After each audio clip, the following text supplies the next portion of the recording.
champion of the world, the Gypsy King, Tyson Fury. So what's the history of the Gypsies? Goes back thousands of years. Tell me about it. They've been around since Christ? Yeah, they've been around since Christ. Christ. They've been moving from country to country. Every country you go to around the world, you find gypsies. So they've been around since the beginning of the dawn, huh? Yeah, beginning of time. Yeah. People, they come from all over the world, all different types, breeds, seeds, generations of people. Obviously, I come from England. I've been born and raised there. Is it a way of life, or is it just a religion? What is it? It's not a religion, no. It's like a culture. Yeah. We're brought up, the only thing we want to do is fight, which is why I become a boxer. Yeah. You were named after Mike. Named after Mike, Wow, yes. that shit happened. Tell me about that. I'll tell you how it happened. My dad was a professional boxer in the late 80s, early 90s, heavyweight. And his hero was you. Really? So when I was born August the 12th, 1988, I came into the world and I was 8 weeks premature and I was dying. I wasn't supposed to live. And when I lived, my dad said, I'm going to call you after my favourite heavyweight, Tyson. And the doctor said, no, that's not going to be a good name. He's not going to be very big, this guy. Really? When I was born, I only weighed 1 pound in weight. I was tiny. Wow. And I grew up to be 6'9" and 265 pounds. Wow. Crazy. Shit. Unbelievable, So how did it feel? You started off boxing. What did that feel like?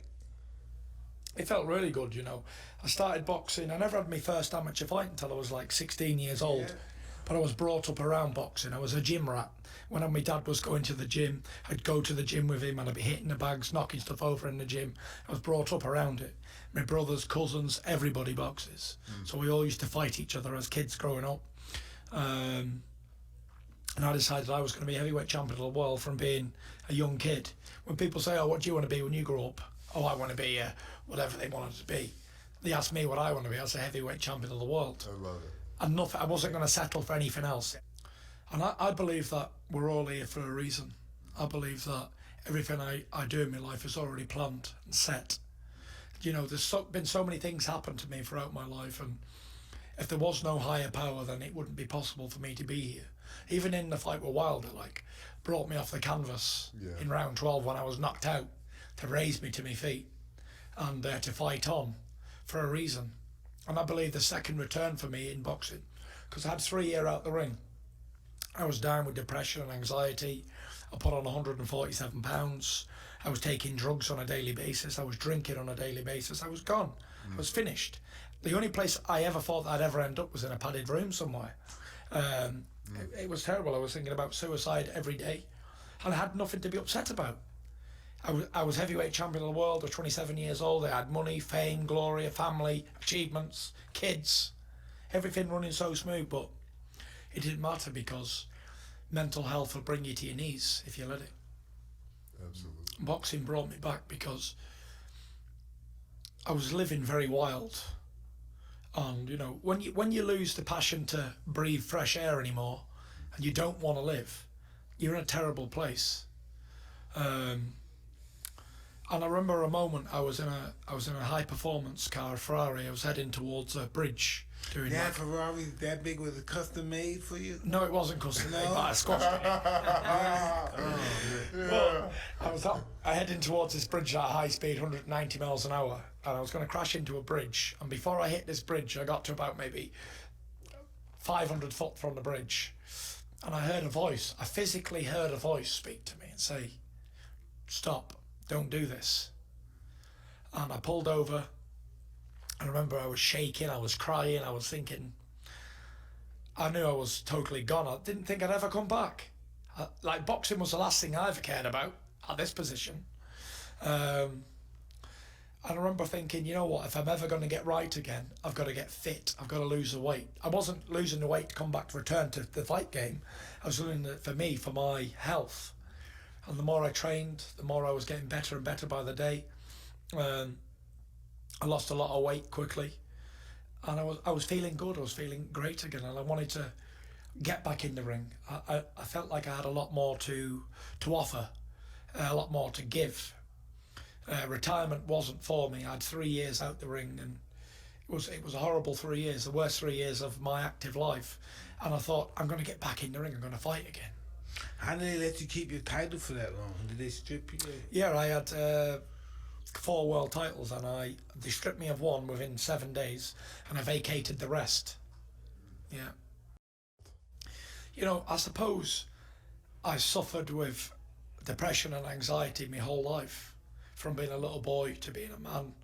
But I always had a goal of becoming heavyweight champion of the world, and it always brought me back out of the darkness to achieve that goal, and nothing else mattered. I had a lot of tragedy go on in my life, and a lot of stuff happened that maybe could have put me off track of being heavyweight champ, but I always sort of sidetracked all of that and concentrated on the job in hand. And when they said, right, you're going to fight Klitschko for the world championship, I was like, when I win, I'm not going to have a goal anymore. So I almost knew going into the fight that I was going to come down, it was going to be a disaster. I was very depressed going into the fight, going into training camps. I knew I was going to beat this guy. And I remember saying to me dad and my brothers, I said, win, lose or draw, I said, I probably won't fight again after this. Really? And he was like, Why was that? You boxed all your life to get to this position and you're going to just walk away. I was like, you know what? I'm not feeling it anymore, but I look back on it now and I was very ill going into that fight. I wasn't well-minded. Goes in there, beats him. For 5 minutes I was happy. And then when I got back to the changing room, I thought, is this it? I've won 5 world title belts.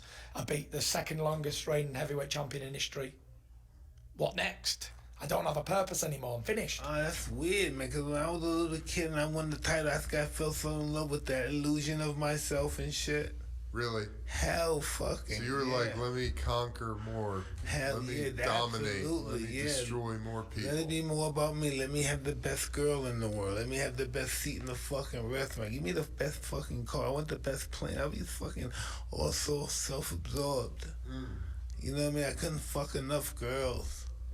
Couldn't have enough fights. Couldn't have enough fights outside the ring. Enough power. Yeah, it wasn't enough. Yeah.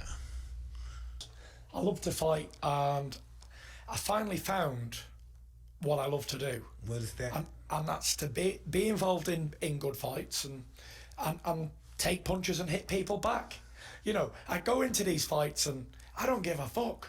You know, I'm like a loose cannon, a crazy character. I don't care if they hit me. I don't care what they do. I'm going to enjoy myself. I'm going to have fun in the fight. They're all serious, like, oh my God, this is a fight. And I'm like doing dances, waving my arms in the air, singing to them. I noticed that. I don't care anymore. You know, I've gone past the stage of caring about a fight. Yeah. You know, I'm having fun. I've never been as happy as this in my whole career. That's awesome. Never. I'm so happy right now, so mentally well, so unconcerned about what people think of me.